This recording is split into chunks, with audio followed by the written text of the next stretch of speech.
Today's episode of the Deer Camp Chronicles is the epic story of our 2024 rutcation here in Northeast Ohio.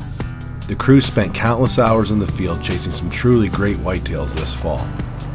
We begin our journey by catching up with Luke Siman, who had the unfortunately hard task of recreating a dream season from the year prior.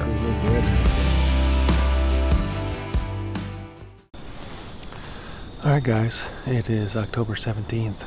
Alright guys, it is October 28th. Alright guys, November 1st. Alright guys, November 2nd. Alright guys, November 7th.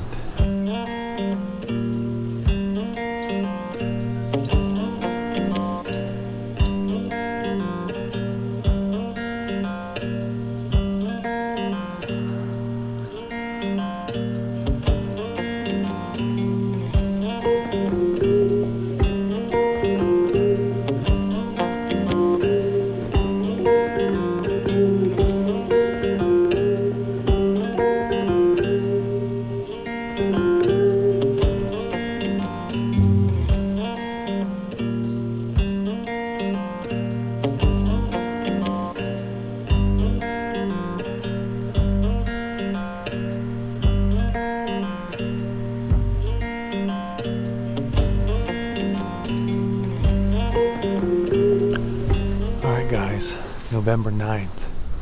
It's almost 4 o'clock. Me and Caleb are hunting the same farm, but they just cut this cornfield this week and there is freaking does everywhere.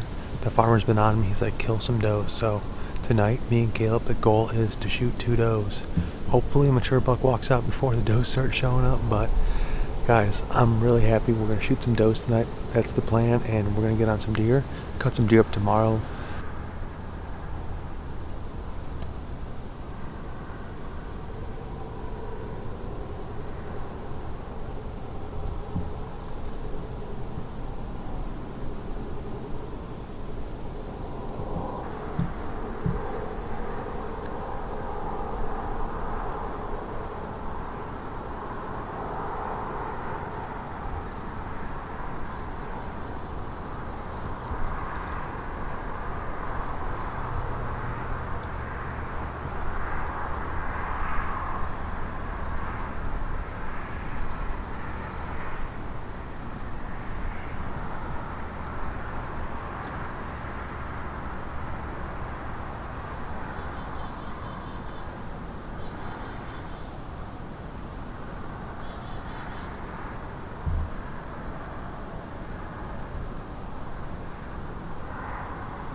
Alright guys, November 10th.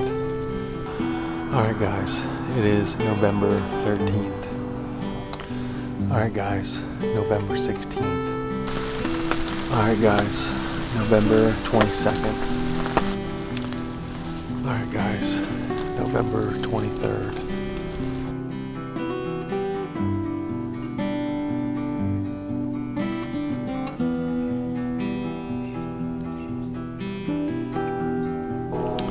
Alright guys, November 23rd.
What a freaking rookie move. She ducked my arrow so hard. I was just impatient. She was at 40 yards and I thought I was presented with a really good shot, so I took the opportunity and she ducked the arrow, clean miss.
November 24th, we're back in the stand. Same stand I hunted last night. Hopefully I can get another shot at a doe this morning and not whiff it like I did last night. But last night, last light, Sledge came out of the field from the neighbor's side and he kind of milled around the field a little bit with some does, but I didn't even realize it was him until I got home, reviewed the footage, and definitely Sledge last night, only a couple hundred yards away from you guys, so maybe Sledge makes an appearance. Looks like he's looking for does. We're going to see what happens, guys. Stay tuned.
Alright guys, November 29th, day after Thanksgiving, back in the stand, back in the cornfield stand guys. I've hunted here probably 10 or 15 times this month alone, and I've been grinding it.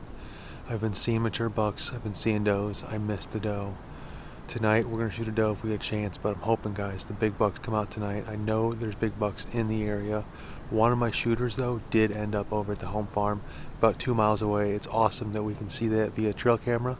Not awesome for me because I'm hunting 2 miles away from where he was last seen. So guys, big bucks are on the move. Something else could have came in here, and we're going to see what we can get done tonight guys, so stick along and see what happens.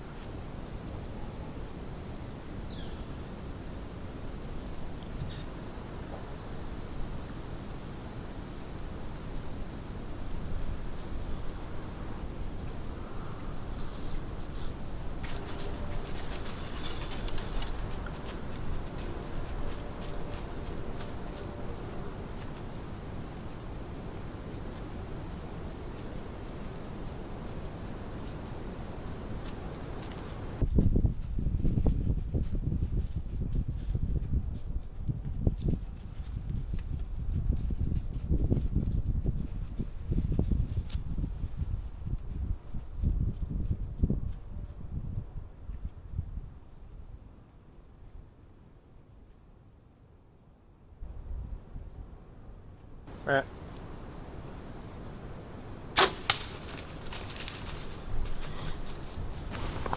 Alright guys, doe number one for the year down. I hit her right in the spine, and about 30 seconds later guys, I put a second one in right behind her shoulder, and she's dead right here. I'm going to check her in. We still got about 30 minutes of light left, so I'm going to check her in, and then we're going to sit here and wait for a buck maybe. There's all sorts of deer. Oh my god. Guys.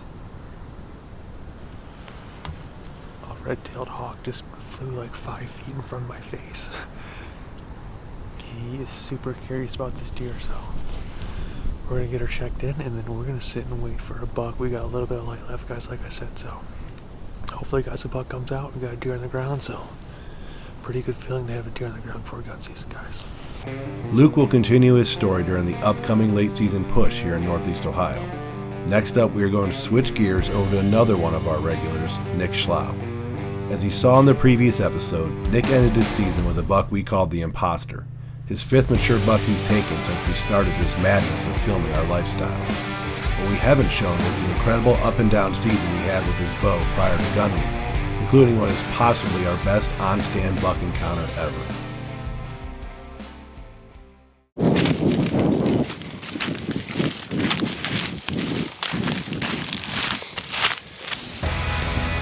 Alright guys, I'm going to keep this short and sweet.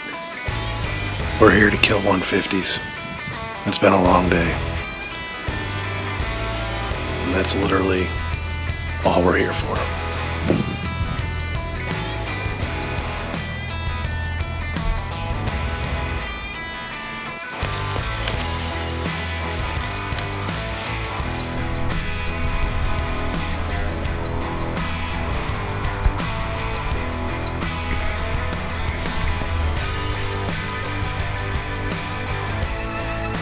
November 15th. I'm going to keep this short. We're just here simply to kill deer. Kill big bucks. It's our only reason why we're here. It's time.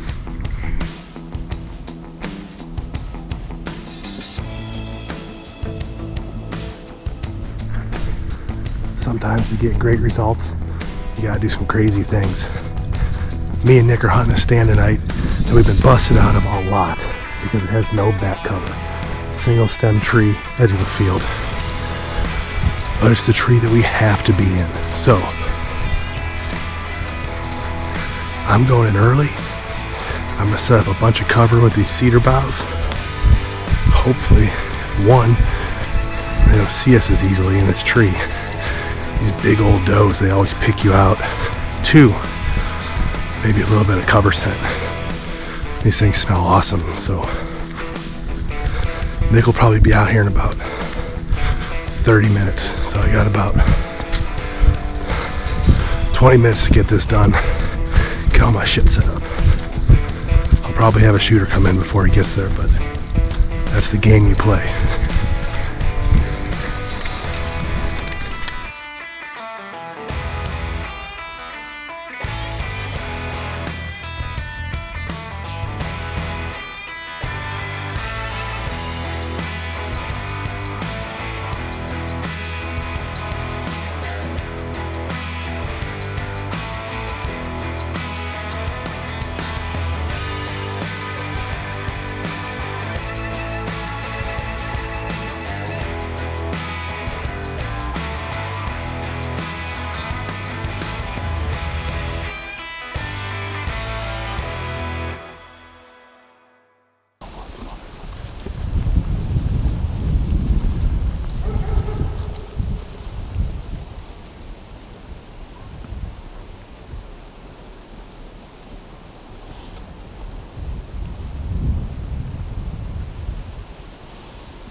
Deer right across from us.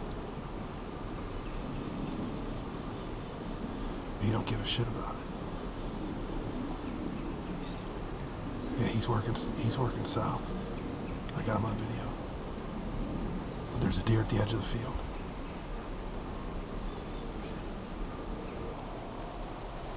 He's right there, Nick.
He's looking this way, so be careful. He's looking at the doe. He never put his tail up once. Here he comes. Get a fucking arrow. He's coming right back out. He's by that yellow on the tree. Just to the north of it. There he is. He's in between the yellow marks.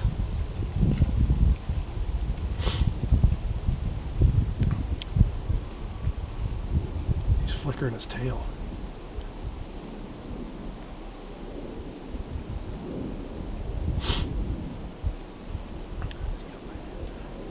Yeah, he's right on the other side of that deadfall.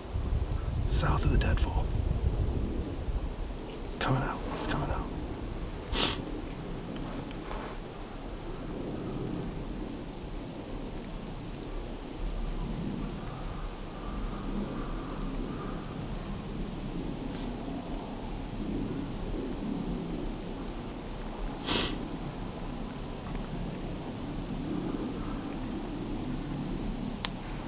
You don't have a clue what happened.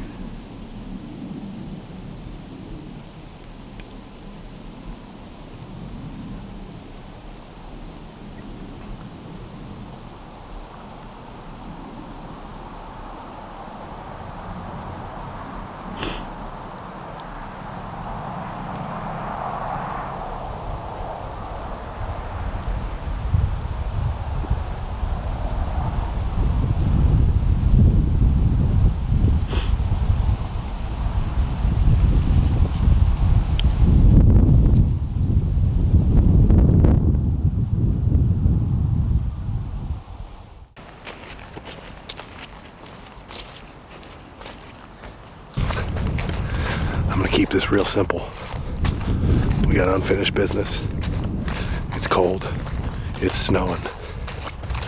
Gun season starts in 3 days. We're gonna make some stuff happen.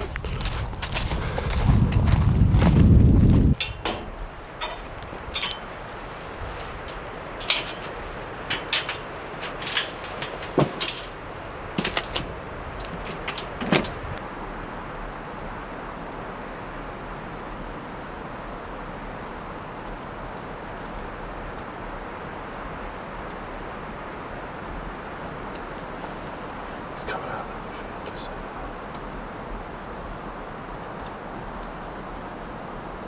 To your old West Virginia book.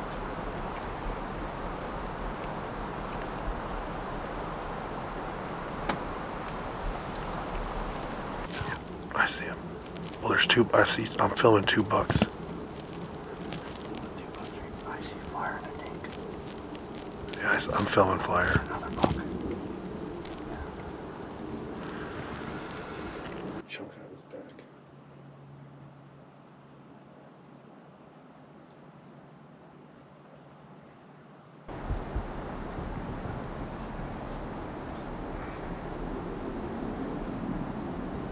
Different areas, he looks big. It's something else.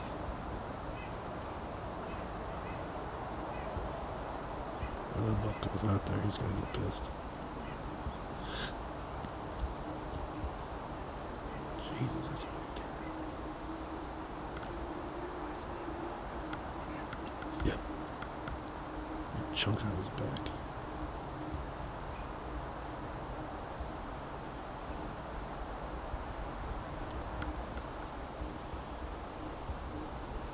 Here we go.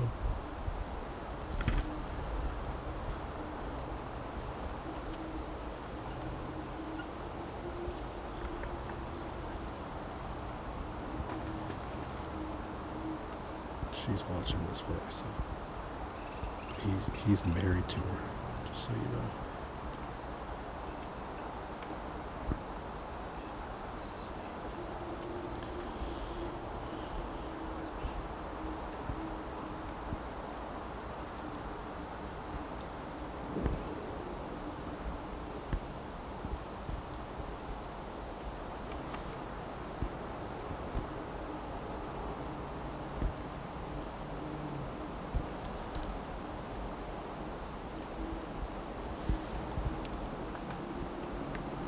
Something.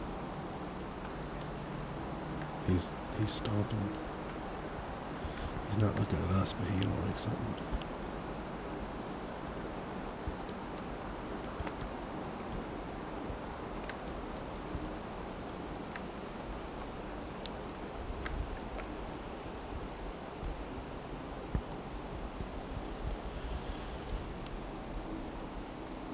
Like he hasn't looked at us at all yet, but he might be catching our wind or something.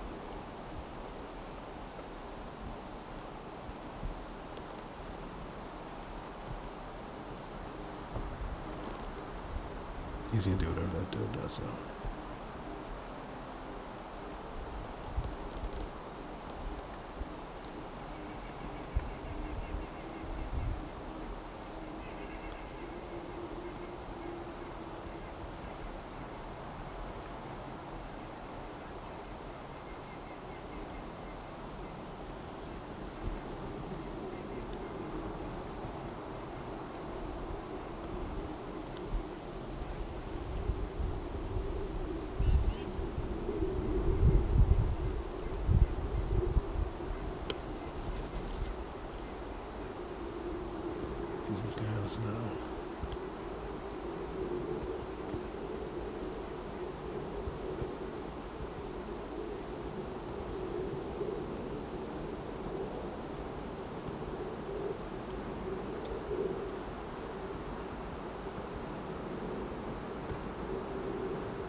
he's gonna come.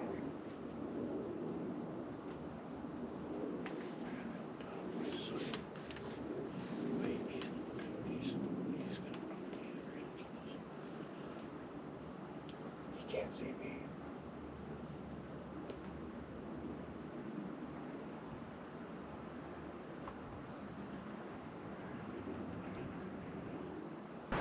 I see.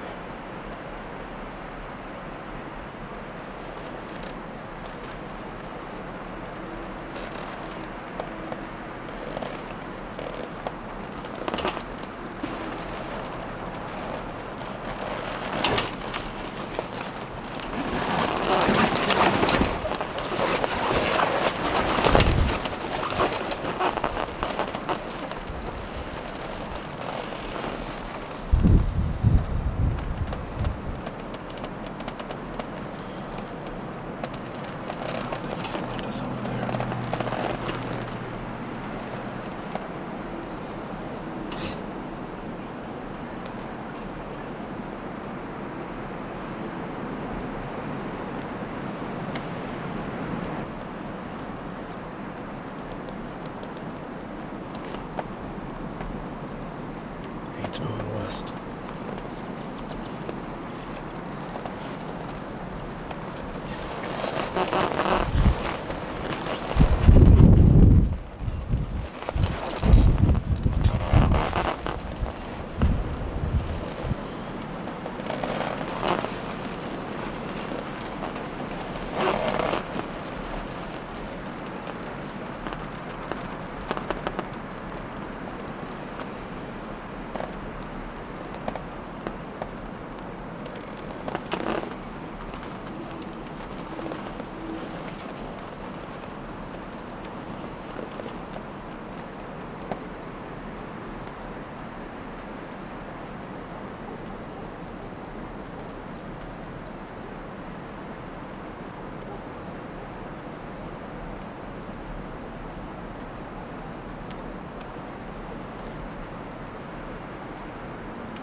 Directly north of us, heading north.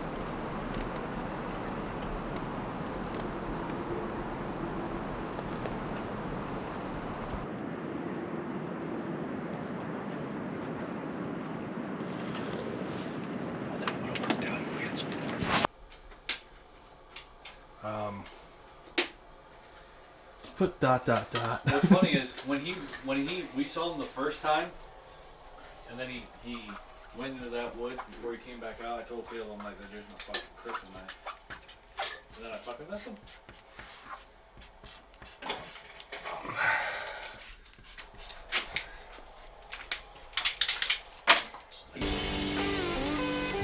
I've had a very tough season from the tree stand myself. After my last light 5-buck encounter on October 16th, my number one target, the wolf, disappeared completely on October 24th. Rumors swirled of a large buck that was hit by a car in the area. But even though I was not in a target-rich environment, I kept my foot on the gas throughout the later rut.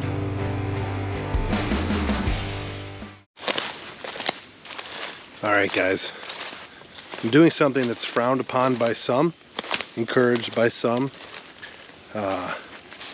It's encouraged by Nick, frowned upon by Isaac and Luke. But I'm doing some midday, mid-season scouting because we got to find where the shooter buck is. We got to find where the wolf's at. He's been off camera for 5 days. Things are kind of drying up. We always start the fall with our stuff on historical signs, so places where the deer were last year, and that's always a good starting point. But there's a nice sized bed right there. Scraping a bed while making this video. That's why we're doing it. But if you rely only on historical sign, you're gonna miss some things because deer change every year. Things shift. Food, acorns, crop rotation, pressure.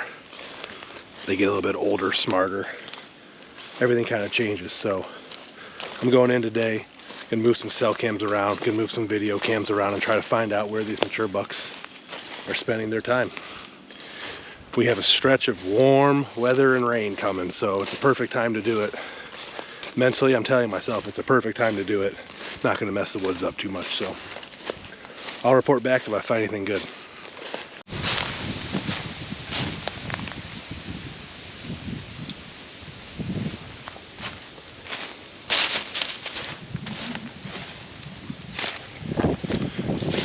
So far, I only found 2 scrapes.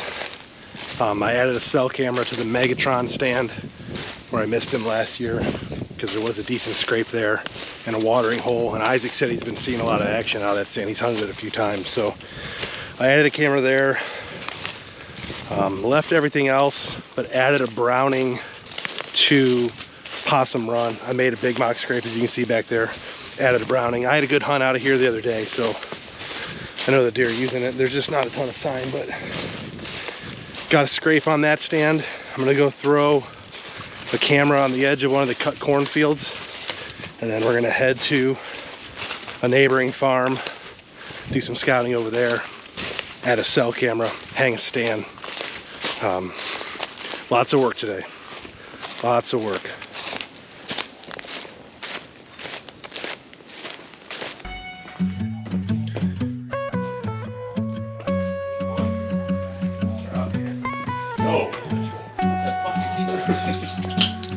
We're gonna want to going hunt. We're fat. Not good hunters. She's a good hunter.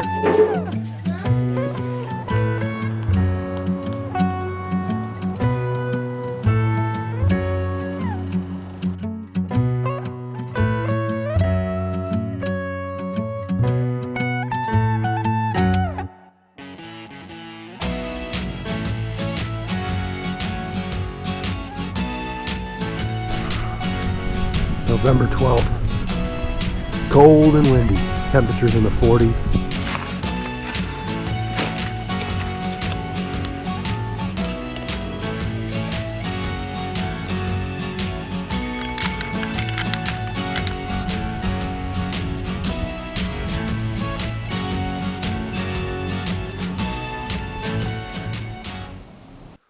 All right, guys. It's a monumental, somber day here at Siman Brothers Outdoors and the Deer Camp Chronicles and the Deer Shot Podcast, because we have done it. We have folded our cards. Corn is out. It's November 16th. It's our first dump of the year. We did the same time last year, actually. I believe it was the exact same date, November 16th. We like to do central piles on a couple of our farms, throw a cell cam up over them, and let them do their magic. We have nothing against baiting. We talk about it a lot in the podcast. We try to kill a good buck or two every year before dumping out corn. We like to pursue deer in that way. Something we try to hang our hats on, get a good archery kill in, mature buck or two prior to doing what everyone else does, which is dump out the corn and hunt in the box blinds. But at some point you gotta do what's legal, and our hunting here on this particular farm has really gone downhill in the last couple weeks for a myriad of reasons. So it's corn mountain time. Also, brand new blind trailer. A little peek in there. It's probably too dark to see anything, but me and Isaac built this last week so that we can move this hawk blind. We're going to call it our poor man's redneck. So we can move it around to any of our farms. All we got to do is hook up a tractor to it, side by side or truck, pull it around. I think it's going to work out pretty good. We've never baited in this spot on this farm before, trying something a little bit new. I guess we'll see what the cameras show. We still got a couple farms that are unbaited, so we can still kind of hunt deer that way, but it was time. We need to start killing some deer, get some venison, get some of these late cruising bucks to stop by and hopefully like what they see. Maybe attract a bunch of does and make our hunting a little bit better. Okay. I'm guessing 144. I don't know if he's in that big. 144. I gotta take a little look at him. Public land, hang and bang, one sit. Yeah. I guess this counts. I guess we can put your picture on the wall now. No. I told you I couldn't tell if he was a. Or even on G1. If he. Hold on a second. I couldn't tell if he days you see. Dylan Horner is another one of our regulars in the deer shop, and he faced a similar dilemma with his target buck getting killed mid-November. This caused him to switch gears, pack his mobile set, and dive blindly into some public land in southern Ohio in search of something mature. It took exactly one sit, and the deed was done. Dylan does not film his hunts, but he's always generous enough to let the boys film the recovery. I don't even see it.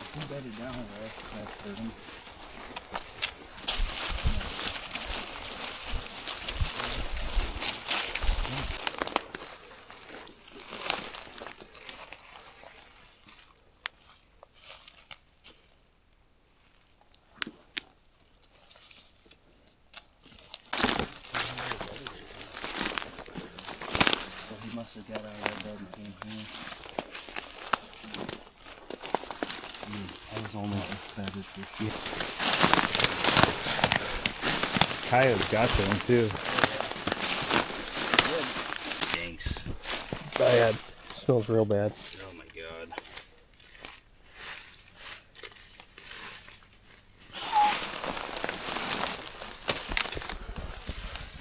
I've been trying to cover his ass up. The bobcat? Could have been bobcat. Bobcat fucking putting leaves on him. Ate his tail off.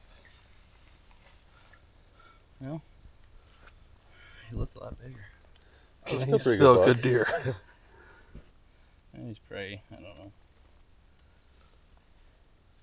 He's sweet. I think I would just cut down his front legs. Yeah. Maybe cut it here. That way he has extra. I don't know who's going to do with it.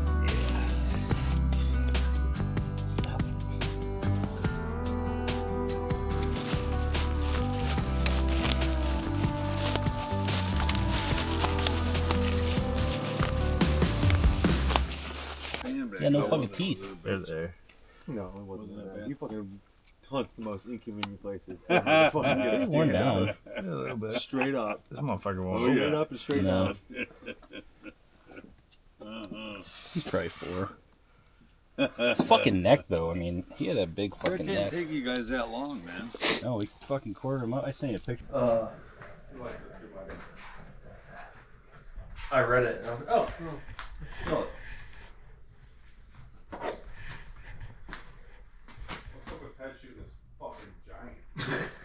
Dude, it's a stud. I watched that video today. Stud of a deer. I know. I think it's so mad at me because I don't use that. It's right there. We've talked about this. People just like the Bojank stuff. But I know when you GoPro something, this is in focus back here, and I'm all blurry. Whatever.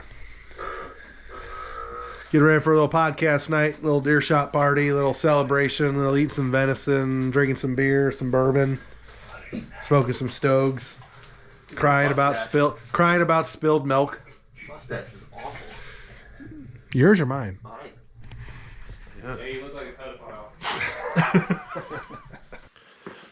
All right, guys. Saturday, November 30th. Weather's still very, very ideal. We're in the middle of this crazy cold front. I'm going after a buck tonight that we call the 4-year-old 9. He wasn't my original target on the year. Obviously, we've talked about the wolf a lot and his disappearance. And sometimes you just have to kind of recognize that you can't kill a 150-inch 5-year-old every single year, especially if you're limited on farms and hunting family land. So I'm going after the 4-year-old 9. I doubt he breaks 130 inches, but we've known him for a couple years. We had some great encounters with him last year on video. He's a deer that's kind of stuck around our farm the last 2 years. I'd be very happy to take him. I will also take a mature doe if one comes out, especially early. We got one hanging here. As you can see, Luke got one last night. I want to add 2 this week. Gun season opens up here in a few days, but I wouldn't mind taking it with my bow before that. It's just time to kill some deer. It's good deer hanging weather, so you can leave them in the shop, dry age them. I think I might be the only person going out tonight. It's Ohio State versus Michigan. Everyone's at Thanksgiving parties, but the weather's just too ideal for me to sit the bench. I've been doing a lot of filming of other guys, and we just got back from deer camp, but I'm finally going in a tree for myself. I'm actually I'm going to a blind, but going to a blind, 15 to 20 mile an hour winds. It's only 26 degrees out there. Beautiful deer killing weather. Hopefully the next video is me drawing back on that buck. So wish me luck.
Morning Freeman. Watching Lioness. Yeah. This is the way to do it. Stay warm, huh? Yeah. Shop heater works pretty good. The podcast studio. Yeah, nothing wrong with that. Meat week. It is meat week. Started off the week with some walleye. Yeah, maybe we'll put a little bit of that in the video. Just some walleye fishing in the cold. It was cold. Came home and shot a doe. You kill a buck this week? I hope I kill a buck tomorrow. Not hunting tonight. No. Not hunting tonight. Waiting for tomorrow for the gun. We'll see what we The old can do. 45-70. Yeah, I'll be taking the 45-70. Iron sights. I would say it's got the open sights, huh? Yeah.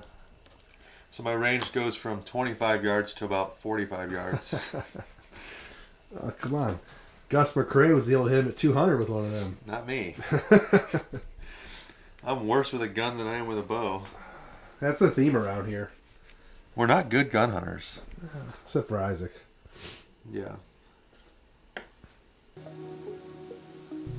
This leaves us with the story of Ethan's November.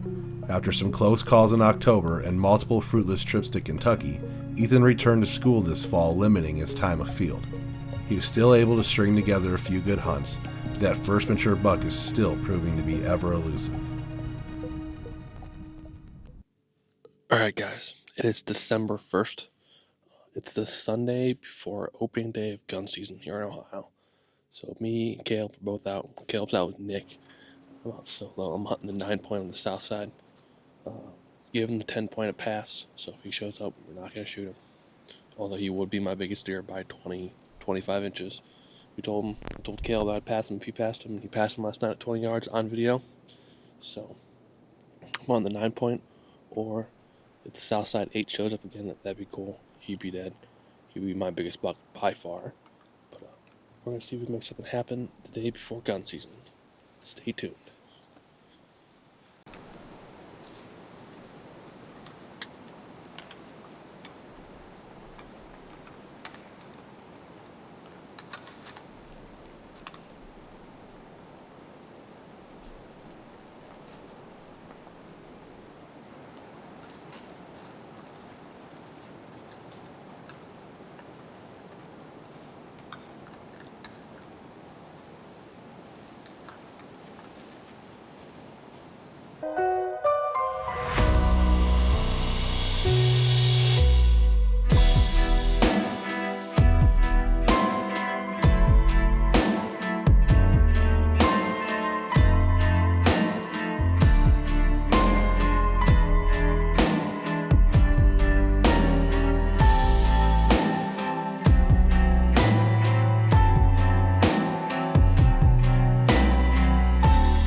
This little 8-point is reassigned to 5.